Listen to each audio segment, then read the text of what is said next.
Ang ulam namin today, masarap. Kare-karing gulay na may buto ng pata. Ayan. See? So, first bite tayo. Unang subo. Unang subo. Ano, Dad? Yan, bok choy. Ito, bok choy.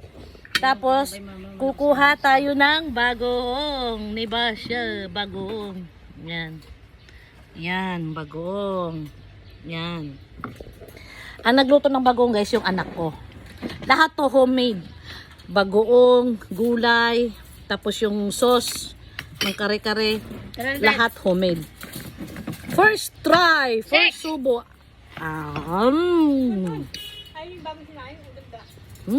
Sabi, kumakain na kami. Heaven. Masarap pa.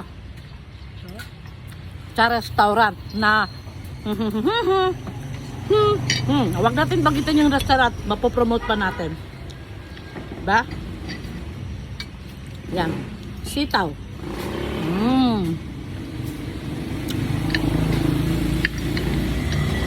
Puso ng saging. Lagyan natin ng bagoong. Yan.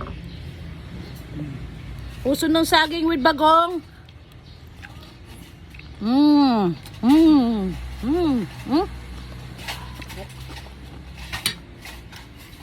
Ang lutong. Kasi ang ginawa ng anak ko, hindi niya hinalo sa sauce. In-steam niya lahat ang gulay. Kaya ang lutong. Super hot cook. Diba?